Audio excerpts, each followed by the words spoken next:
Good morning, lumberjacks and rams. I can't be with you today, but since we don't have that many days left, I want to make sure you guys understand what you need to learn by the end of today. So today we're going to move on with what we're learning about quadratic equations, and today in particular we're learning about quadratic roots. So I'm going to give myself, like always, about let's say 4 minutes just to go over the top part, and I'm going to go ahead and press start. Now, I have 4 minutes to go over the top part, but at any time, if you need to pause so that you can copy something down, or if you didn't understand what I said and you want to pause and rewind and re-listen, I definitely recommend doing that. So let's go ahead and get started with our notes for today. So what are quadratic roots? Quadratic roots are the points at which the parabola intersects the x-axis, basically where y equals 0. So let's go ahead and write that down. The parabola intersects the x-axis, where y equals 0. At any time when you have a line that crosses the x-axis, your y value will be 0. There are many different names for quadratic roots. We have zeros, solutions, x-intercepts, and roots. So whenever you have a problem and the problem asks for the zeros of a parabola, the solutions, the x-intercepts, or the roots, it's basically asking for the same thing, which is quadratic roots. There are three types of solutions. There's two solutions, one solution, and no solution. What do these look like? Well, if you have a parabola, let's say that opens downward facing like this. Let's say you have one that looks like this and one that looks like this. Now, two solutions means that there are 2 points where the parabola intersects the x-axis. This is the x-axis right here. So here are the 2 points where our parabola intersects the x-axis. That's why we have two solutions.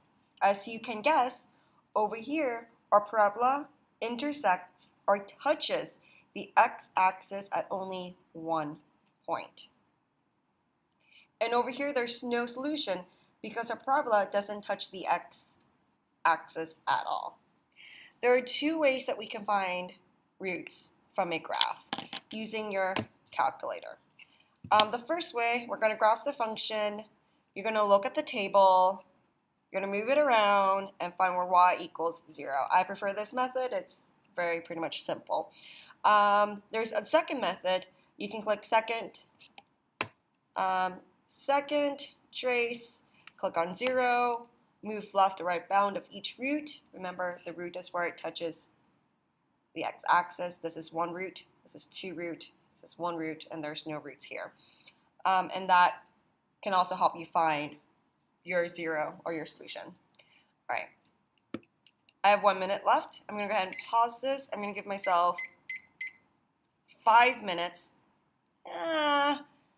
Let's make it 6. I'm going to give myself 6 minutes to go over 2 problems with you guys.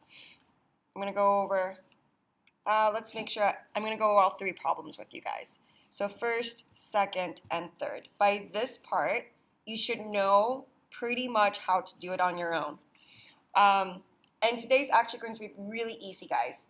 A lot of this will be used on the calculator, so make sure your calculator's out and that it's working. If you don't have one, pause your video now and go get a calculator that works.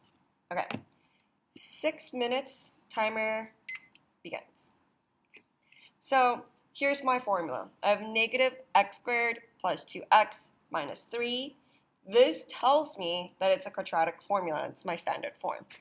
So first thing I'm going to do, I want to find the vertex. I want to graph this. I need to find the vertex. How do I find the vertex? Well, first we have to find x. Vertex is the turning point of your parabola. It's always going to be an ordered pair. To find x, we have a fancy formula. X equals negative b over 2 times a. So let's go ahead and figure out what x is. I have negative. My b value is 2. Remember, it's a x squared plus bx minus 3. So I have 2 for b. All over, my formula says I have 2 times a. I look here, a is -1. I put -1 down here. I'm going to go ahead and use my calculator, turn it on. I have negative parentheses 2 divided by, for the bottom part, always use parentheses, guys. Put everything in parentheses. Parentheses 2 times -1. Enter. I have positive 1. So my x value is 1. Good. I still need to find y. How do I find that? I'm going to take 1. I'm going to plug it back into this equation. So I have negative x squared plus 2x minus 3. So that's going to be the same thing as negative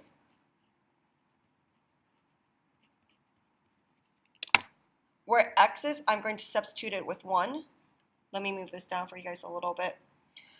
So I have 1 -1 squared plus 2 times 1 minus 3.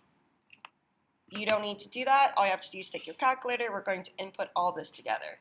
So negative parentheses 1.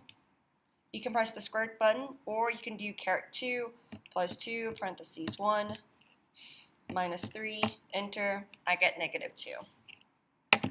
So my y value equals -2. So my vertex is going to be 1, -2. That's a quick review from what we've learned the previous couple of days.